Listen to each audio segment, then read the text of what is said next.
Oats புட்டுக்கு 1 cup oats எடுத்திருக்கேன். இப்போ இதை நம்ம லைட்டாக ட்ரை ரோஸ்ட் பண்ணி நல்லா வறுத்து எடுத்துக்கோங்க. இது கூட ஒரு ஏலக்காய் சேர்த்துக்கோங்க. சேர்த்துட்டு இப்போ நம்ம வறுத்து எடுத்துக்கலாம் ஒரு 2 நிமிஷம். இதை நம்ம ஆற விட்டு நம்ம பொடிச்சு எடுத்துக்கலாங்க. ஒரு மிக்சி சாறு எடுத்துக்கோங்க. நல்லா ஈரம் இல்லாமல் எடுத்துக்கோங்க. இப்போ இதில் நம்ம போட்டு பொடிச்சு எடுத்துக்கலாம். ரொம்ப நைஸாக அரைச்சிடாதீங்க, நல்லா கொரன்னு அரைச்சி எடுத்துக்கோங்க. இப்போ நம்ம நல்லா பொடிச்சு எடுத்தாச்சுங்க. இந்த அளவுக்கு கொஞ்சம் நம்ம புட்டு மாவு எப்படி நமக்கு நெரு இருக்குமோ அந்த அளவுக்கு நீங்கள் தரியாக நீங்கள் பொடிச்சு எடுத்துக்கணுங்க. பார்த்திங்களா, அந்த ஏலக்காய் நம்ம போட்டு பொடிச்சதோட நல்லா ஜம்முன்னு வாசனையாக இருக்குது. இப்போ ஒரு பவுலில் சேர்த்துக்குங்க. சேர்த்துட்டு இது கூட 1 கப் புட்டு மாவு, அரிசி மாவு தான் நான் எடுத்துருக்கேன். நீங்கள் இடியாப்பு மாவு இருந்தால் கூட நீங்கள் சேர்த்துக்கலாம். உப்பு தேவைக்கு இதை நல்லா கலந்து கொடுத்துக்குங்க. நல்லா தண்ணி ஊற்றி தெளித்து நல்லா கலந்து கொடுத்துக்குங்க புட்டு மாவு பதத்துக்கு.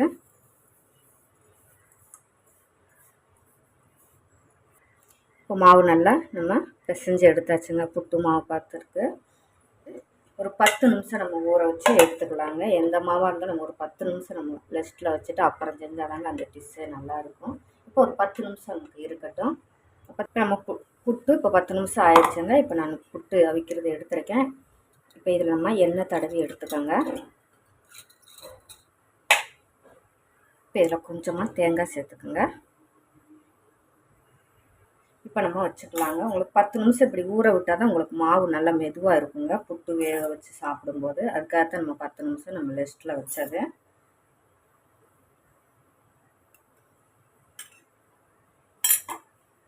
இதுலேயும் கொஞ்சம் நம்ம தேங்காய் துருவி கொடுத்துருவாங்க.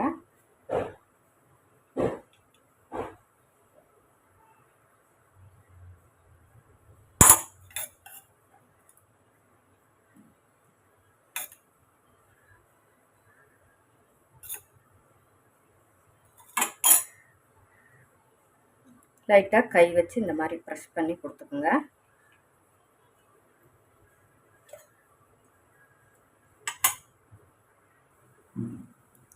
இப்போ ப்ரெஷரும் நமக்கு வந்துருச்சுங்க. இப்போ நம்ம புட்டை வச்சுக்கிறலாம். வச்சுட்டு ஒரு 15 நிமிஷத்துலேருந்து ஒரு 20 நிமிஷம் நமக்கு புட்டு வேகட்டுங்க. இப்போ நம்மளுடைய புட்டு ரெடி ஆயிடுச்சுங்க. இப்போ எடுத்துக்கிறலாம். அருமையான ஓட்ஸ் புட்டு ரெசிபி தாங்க இன்றைக்கி நம்ம பார்த்துருக்கோம். இது நம்ம இப்போ நான் இட்லி எடுத்து இந்த மாதிரி நான் உதுத்து வச்சுருக்கேங்க. இதை இப்போ நம்ம புட்டுக்கு இதில் வச்சுக்கலாம். இதில் நம்ம கொஞ்சம் எண்ணெய் தடவிக்கலாம்.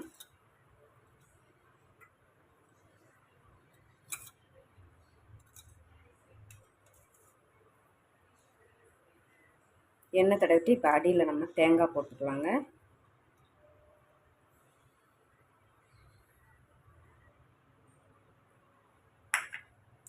போட்டுட்டு நம்ம இப்போ உதுத்து வச்ச இட்லி நம்ம சேர்த்துக்கலாம்.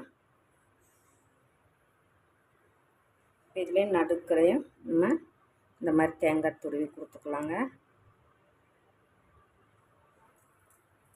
இப்போ இதே மாதிரி இன்னும் கொஞ்சம் நம்ம மேலே தூவி கொடுத்துக்கலாம். இப்போ இதை நம்ம மூடி போட்டுக்கலாம். இப்போ இங்கிட்ட நான் குக்கரில் தண்ணி ஊற்றி இப்போ சூடாகிடுச்சுங்க. ப்ரெஷர் வந்துருச்சு. இப்போ இதில் நம்ம வச்சு கொடுத்துக்கிறலாம். அவ்வளோதாங்க. ஒரு 6 நிமிஷம் வச்சு நம்ம எடுத்துக்கலாம். இப்போ நம்மளுடைய புட்டு ரெடி ஆயிடுச்சுங்க. இப்போ எடுத்துக்கலாம். பார்த்தீங்களா,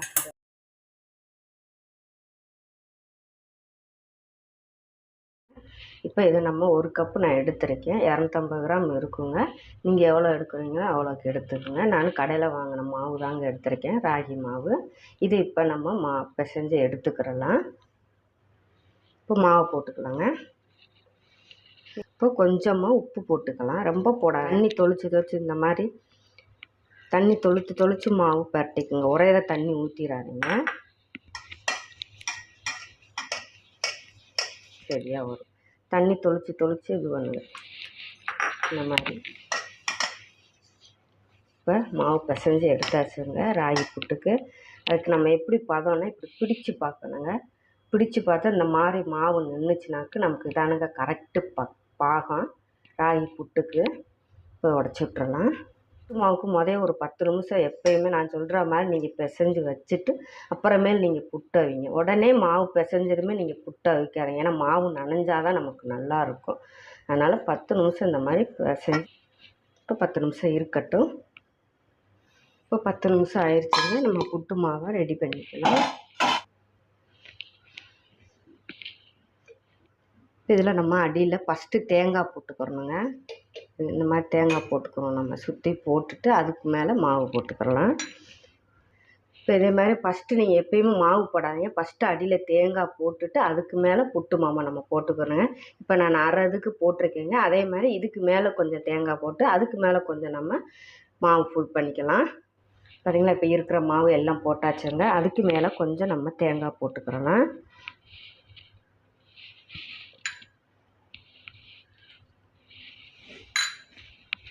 போட்டு லைட்டாக ப்ரெஸ் பண்ணி கொடுங்க. ரொம்ப அமுக்காதீங்க. கொஞ்சம் லைட்டாக ப்ரெஸ் பண்ணி கொடுத்தீங்களாக்க நமக்கு புட்டு கரெக்டாக உதிராமல் எடுக்கிறதுக்கு லெவலாக வருங்க கொலா புட்டு. பார்த்தீங்களா, இப்போ இதை நம்ம இங்கிட்டு வேக வச்சு எடுத்துக்கலாம். இப்போ நான் ஏற்கனவே தண்ணி ஹீட் ஆக்கி வச்சுருந்தேங்க. இப்போ பார்த்தீங்களா ப்ரெஷர் வருங்க, ஆவி வெளியே வரும். பார்த்தீங்களா, இப்போ நமக்கு ரெடி பண்ணி வச்ச புட்டை நம்ம வச்சுக்கிறலாங்க. பார்த்தீங்களா, அடியில் இது இருக்கும் பார்த்தீங்களா, அந்த இதில் கரெக்டாக உள்ள ஃபிட் பண்ணி வச்சுருங்க.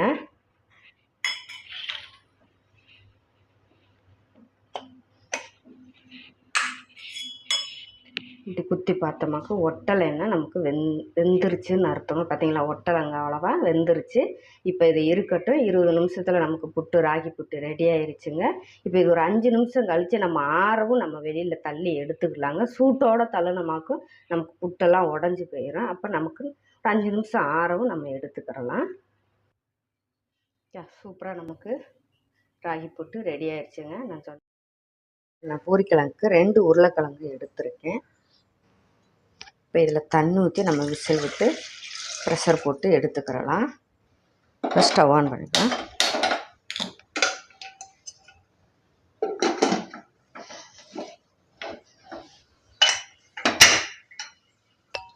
விசில் விட்டு நம்ம எடுத்துக்கிறலாம். அதுக்குள்ளே அந்த ரவையும் ஊறிக்கிட்டு இருக்கட்டும். நம்ம ஒரு கிரேவி ரெடி பண்ணவங்களையும் கரெக்டாக வரும். ரவா பூரிக்கு இன்றைக்கி நான் 1 கப் ரவை எடுத்திருக்கேன். அதை சேர்த்துக்கிறேன்.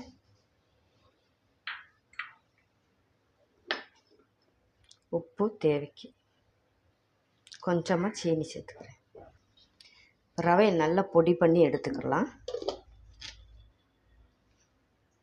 இப்போ ரவையை நான் பொடி பண்ணி எடுத்திருக்கேன்.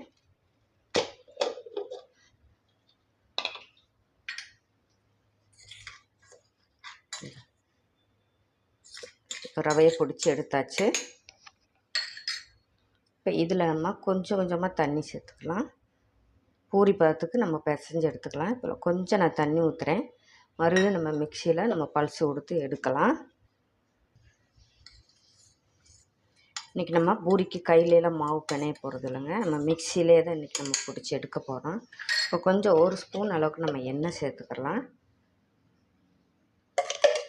எண்ணெய் சேர்த்துட்டு கொஞ்சமாக தண்ணி விட்டு, நம்ம தண்ணி கூடிடாமல் தண்ணி விட்டு நம்ம பல்ஸு கொடுத்து நம்ம அரைச்சி எடுத்துக்கணுங்க. நான் பொடிச்சிட்டு காட்டுறேன் அரைச்சி. இப்போ நான் மிக்சியில் அரைச்சி எடுத்துட்டேங்க. இப்போ இதை நம்ம பவுலுக்கு மாற்றிக்கலாம். இது நம்ம மிக்சியிலே நல்லா இது பண்ணிச்சு. இருந்தாலும் நம்ம கை வச்சு ஒரு பிசைஞ்சு நம்ம கொடுத்துட்டு, பார்த்திங்களா, இந்த மாதிரி இருக்கணுங்க. இப்போ இது இருக்கட்டும். மூடி போட்டு இதுக்கு நம்ம ஒரு குருமா ரெடி பண்ணிக்கலாம். உருளைக்கிழங்கு குருமா. கடாய் சூடாயிருச்சு. இப்போ நம்ம எண்ணெய் சேர்த்துக்கிறேன்.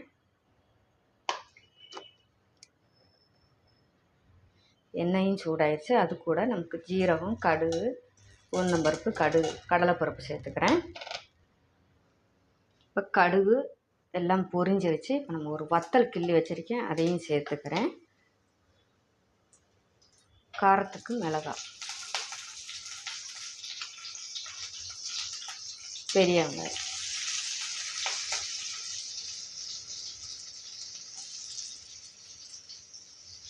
கொஞ்சம் கருவேப்பிலை,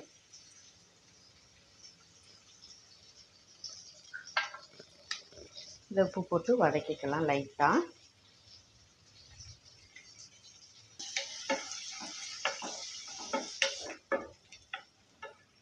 இப்போ இதில் நம்ம மஞ்சள் தூள் சேர்த்துக்கலாம்.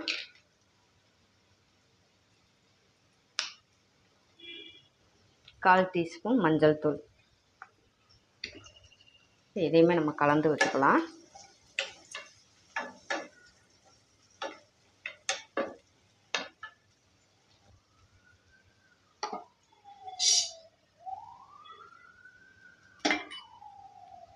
கொஞ்சம் தண்ணி சூடாக்கி வச்சுருக்கேன், அதையும் சேர்த்துக்கிறேன்.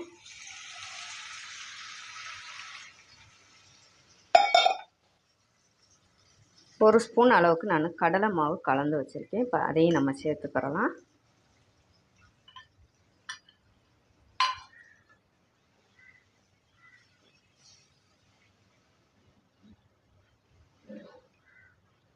கட்டி இல்லாமல் நம்ம கலந்து விட்டுக்கலாம். கொதி வரட்டும்.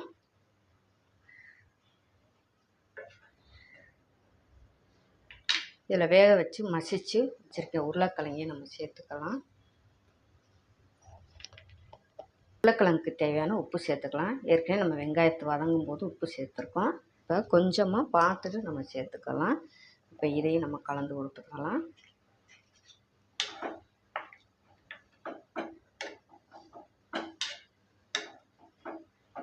ஒரு சிம்பிளான உருளைக்கிழங்கு. லைட்டாக பெருங்காயத்தூள் சேர்த்துக்கலாம். 5 நிமிஷம் சிம்மில் போட்டு மூடி போட்டு எடுத்துக்கிறலாம். இப்போ 5 நிமிஷம் ஆயிடுச்சு, நம்ம திறந்து பார்த்துக்கலாம். நல்லா அந்த கடலை மாவு பச்சை வாசனையெல்லாம் நமக்கு போயிடும். அருமையான உருளைக்கிழங்கு கறி ரெடி ஆயிடுச்சுங்க. இன்றைக்கி நம்ம ரவா பூரிக்கு இப்போ பூரி போட்டுக்கலாம். இப்போ மாவு ஒன்று கூடி நம்ம நல்லா பிசைஞ்சு கொடுத்துட்டு நம்ம பூரி போட்டு எடுத்துக்கலாம். மாவு நான் பிசைஞ்சு எடுத்தாச்சுங்க. இப்போ நம்ம பூரி போட்டு எடுத்துக்கலாம்.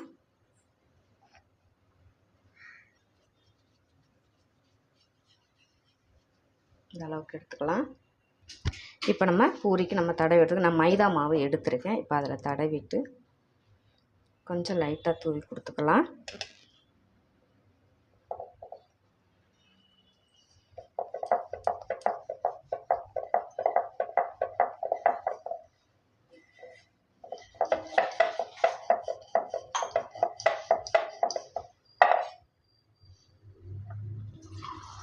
இதே போல் நம்ம பூரி போடும்போது இதில் மாவெல்லாம் இருக்கும் பார்த்திங்களா, அது நல்லா நம்ம பொடியெல்லாம் தட்டிட்டு நம்ம பூரி போட்டு எடுக்கணுங்க.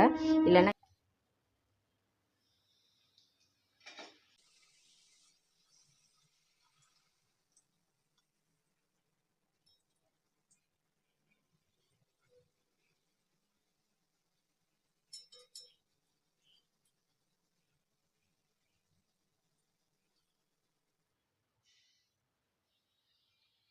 இப்போ நம்ம எடுத்துக்கலாங்க. பார்த்திங்களா, அருமையான ரவா ஒரு அருமையான பிரேக்ஃபாஸ்ட்டு ரெசிபி ரெடி ஆயிடுச்சுங்க. ரவா பூரியும் உருளைக்கிழங்கு கறியும் சிம்பிளான நாங்கள் இன்றைக்கி நம்ம வீடியோவில் பார்த்துருக்கோங்க. இதில் ஒரு தக்காளி எடுத்துருக்கேன், ஒரு மிக்ஸி ஜாரில் சேர்த்துக்கோங்க. அது கூடவே ஒரு வத்தல், ஒரு துண்டு இஞ்சி, ஒரு 3 பல்லு பூண்டு, இதை நல்லா நைஸாக அரைச்சி எடுத்துக்கோங்க. அரைச்சி எடுத்தாச்சு. இப்போ இதை நம்ம வதக்கி எடுத்துக்கோங்க அரைச்ச பேஸ்ட்டை. இதை இப்போ 2 நிமிஷம் நல்லா பச்சை வாசனை போக வரைக்கும் நல்லா வதக்கி எடுத்துக்கோங்க. இப்போ பச்சை வாசனை போகிற வரை வதக்கி எடுத்தாச்சு. இப்போ இதை எடுத்துக்கோங்க. சேமியாவுக்கு தண்ணி எடுத்து வச்சுருக்கேன். இப்போ தண்ணி கொதிக்கட்டும். இப்போ தண்ணி நல்லா கொதிக்குதுங்க. இப்போ இதெல்லாம் நான் 1 கப் சேமியா எடுத்துருக்கேன். இப்போ அதையும் சேர்த்துக்கோங்க. சேர்த்துட்டு இது கூட 1 டீஸ்பூன் அளவுக்கு எண்ணெய் சேர்த்துக்கோங்க. சேர்த்துட்டு இப்போ நல்லா கலந்து விட்டுக்கலாம். ஒரு 2 நிமிஷம் நமக்கு கொதிக்க விட்டால் போதும். இப்போ நமக்கு சேமியா வெந்துருச்சுங்க. 2 நிமிஷத்துக்கு மேலே கொதிக்க விடாதீங்க, ஏன்னா சேமியா நமக்கு உடஞ்சிடக்கூடாது. அந்த பக்குவத்தில் எடுத்துக்கோங்க.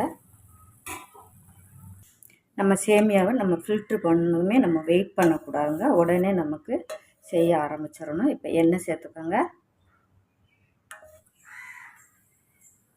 எண்ணெய் சூடானதும் வெங்காயம் சேர்த்துக்கோங்க.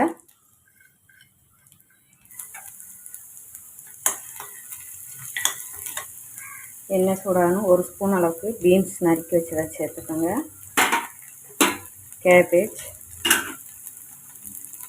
கேபேஜ் எடுத்துருக்கேன், கேப்சிகம் எடுத்துருக்கேன், சேர்த்துக்கோங்க. கேரட், உப்பு தேவைக்கு சேர்த்துட்டு இப்போ நல்லா 2 நிமிஷம் நம்ம வதக்கி விட்டு எடுத்துக்கோங்க. இப்போ இது கூட நம்ம வதக்கி வச்சு தக்காளி பேஸ்ட்டையும் நீங்கள் சேர்த்துக்கோங்க.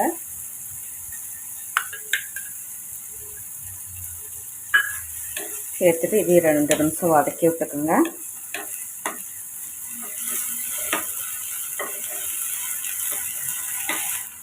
இப்போ இதில் நம்ம சேமியாவும் சேர்த்துக்கோங்க. சேர்த்துட்டு இப்போ நம்ம சேமியாவுக்கு உப்பு சேர்க்கலை. இப்போ அதில் உப்பு பார்த்துட்டு செக் பண்ணிவிட்டு கம்மியாக சேர்த்துக்கோங்க. காணலாம் நம்ம 2வது பார்த்துட்டு சேர்த்துக்கலாங்க. இது நல்லா கலரி விட்டுக்கோங்க.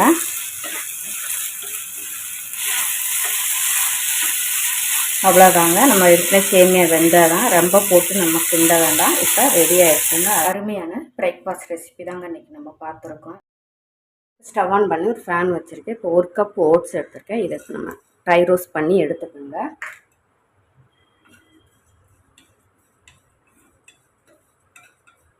இப்போ நம்ம ஓட்ஸ் ஆறிடுச்சுங்க. இப்போ இதை ஒரு மிக்ஸி ஜாரில் சேர்த்துக்குங்க.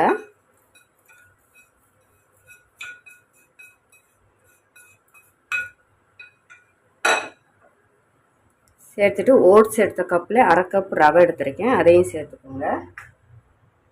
2 ஸ்பூன் கோதுமை மாவு எடுத்துருக்கேன், அதையும் சேர்த்துக்கோங்க. இது கூட 1/4 கப்பு தயிர் எடுத்திருக்கேன். புளிப்பான தயிர்னால நான் 1/4 கப்பு தான் எடுத்திருக்கேன். உப்பு தேவைக்கு. ஒரு 1/2 ஸ்பூன் சீனி சேர்த்துக்கோங்க. இதில் இப்போ தண்ணி சேர்த்து நம்ம அரைச்சி எடுத்துக்கிறலாம். 1 கப் தண்ணி சேர்த்துருக்கேன். ஓட்ஸ் எடுத்த கப்புக்கு தான் 1 கப் தண்ணி சேர்த்துருக்கேன். இப்போ இதை நம்ம அரைச்சி எடுத்துக்கலாம். இப்போ அரைச்சி எடுத்தாச்சு. இது இப்போ ஒரு பவுலில் நம்ம சேர்த்துக்கலாம். இப்போ இதை நம்ம கலந்து எடுத்துக்கலாங்க. நம்ம 2 ஸ்பூன் எண்ணெய் சேர்த்துக்கோங்க. தாளிப்பு கொடுத்துக்கலாம். எண்ணெய் காஞ்சதும் கடுகு சேர்த்துக்கோங்க. உளுந்தம் பருப்பு விருப்பப்பட்டால் நீங்கள் சேர்த்துக்குங்க, நான் சேர்க்கலை. அது கூட கொஞ்சம் 10 ஜீரகம் சேர்த்துக்குங்க. ரொம்பவே உடம்புக்கு நல்லதுங்க. நீங்கள் வெயிட் லாஸ் பண்ணுறப்போ நமக்கு டைட்டிஷன் ஆகணுனாலும் ஓட்ஸ் இல்லையா, நல்லா ஃபில்லிங்காக இருக்குங்க. நமக்கு ஒன்று சாப்பிட்டாலும் அதுக்கு கொஞ்சம் நல்லா ஜீரகம் சேர்த்துக்குங்க, சிறிய ஜீரகம். இப்போ இதில் வெங்காயம் சேர்த்துக்கலாம். ரொம்ப சிம்பிளான ஒரு பிரேக்ஃபாஸ்ட்டு தாங்க. எது நம்ம இதில் வெஜிடபிள்லாம் போடாமல் சிம்பிளாக செஞ்சு ஒரு சட்னி கூட வேண்டாம். இது ஒன்று சாப்பிட்டுட்டு நீங்கள் காலையில் டீயோ பாலோ என்ன நீங்கள் ஜூஸ் எடுக்கிறீங்களோ ஒன்று சாப்பிட்டாலும் சூப்பராக ஃபில்லிங்காக இருக்குங்க. ஒரு பேச்சுலர் கூட இந்த இது டிப்ஸ் ரொம்ப யூஸ்ஃபுல்லாக இருக்கும். இந்த பிரேக்ஃபாஸ்ட்டு இப்போ கிண்டி விட்டுக்கலாம். ரொம்ப வதங்க வேண்டாம், போதும் ஓரளவுக்கு கண்ணாடி பதம் வதங்கினாலே போதும். இப்போ எடுத்துக்கிறலாம். இப்போ நம்ம வதக்கினையும் நம்ம இதில் சேர்த்துக்கலாம். டக்குன்னு ஒரு பசங்க ரூம் எடுத்தாங்க இருந்தப்போ இந்த மாதிரி கூட நீங்கள் செஞ்சு ஒரு பிரேக்ஃபாஸ்ட்டு சாப்பிட்லாங்க. இன்ஸ்டண்ட்டாக செய்யலாம். அதுக்கு பேக்கிங் சோடா சேர்த்துக்குங்க. அப்பத்துக்கெலாம் போடுவோம் பார்த்தீங்களா, அந்த தாங்க. கலந்து விட்டுக்கலாம். இப்போ மாவு நமக்கு 10 நிமிஷம் ஆயிடுச்சு, நல்லா ரெடியாக இருக்குது. இப்போ நம்ம ஊற்றி எடுத்துக்கிறலாம். இப்போ நம்ம அப்போ ஊற்றி எடுத்துக்கிறலாம். ஒரு கரண்டி வச்சுருக்கேன், தாளிப்பு கரண்டி தான் வச்சுருக்கேன். இப்போ அதில் எண்ணெய் சேர்த்துக்கோங்க. எண்ணெய் சேர்த்ததும் கொஞ்சம் ஜீரகம் சேர்த்துக்கங்க. இது நான் சேர்த்துக்கிறேன், நீங்கள் சேர்க்கணும்னு இல்லைங்க. நம்ம ஏற்கனவே மாவில் சேர்த்துருக்கோம்ல, இது நான் ஃபோட்டோக்காக தான் இதுக்கு மேலே ஒரு கார்னிஷ்காக தான் இந்த மாதிரி ஊற்றிக்கிறது. நீங்கள் ஊற்ற வேண்டாம். இப்போ இதில் நம்ம மாவை சேர்த்துக்கலாம். சிம்லே கொஞ்சம் மூடி போட்டு நம்ம எவ்வளோ தீ குறைச்சி வேக வச்சு எடுத்தாதாங்க உள்ளேயும் வேகும், மேலவும் நமக்கு வெந்து வரும். தீ கூட்டி வச்சிடாதீங்க, நமக்கு டக்குன்னு மேலே வந்துடும், உள்ளே வேகாது. ஓரளவுக்கு தீ குறைச்சி வச்சுட்டு மூடி போட்டு ஒரு 2 நிமிஷம் வேக விட்டு எடுத்துக்கிறலாம். இப்போ நமக்கு வெந்திருக்கு பார்த்தீங்களா, பார்த்தாலே உங்களுக்கு தெரியும். இப்போ இந்த சைடில் நம்ம திருப்பி போட்டுக்கிறலாம். அதுக்கு நீங்கள் சுற்றி விடணும் ஃபஸ்ட்டு. இப்படி நம்ம சுற்றி பார்த்துட்டு நமக்கு வெந்துருச்சுன்னா நமக்கு தெரிஞ்சிடுங்க. இதுலேயும் இப்போ எடுக்கும்போதே நமக்கு பார்த்தீங்களா வருது, வெந்துருச்சு. அப்போ திருப்பி போட்டுக்கலாம். இப்போ இதே இந்த பக்கம் நம்ம ஒரு 2 நிமிஷம் வேக விட்டு எடுத்துக்கிறலாம். இந்த பக்கம் 2 நிமிஷம் ஆயிடுச்சு, நம்ம எடுத்துக்கிறலாம். பார்த்தீங்களா ஒன்று சாப்பிட்டாலே நல்லா ஃபில்லிங்காக இருக்குங்க உங்களுக்கு. இது கூட நீங்கள் என்ன காலையில் குடிப்பீங்களோ அதை எடுத்துகிட்டு ஒன்று சாப்பிட்டாலே போதுங்க. நல்லா ஹெவியாக நல்லா ஃபில்லிங்காக இருக்குங்க. Weight loss பண்ணுறவங்களுக்கெல்லாம்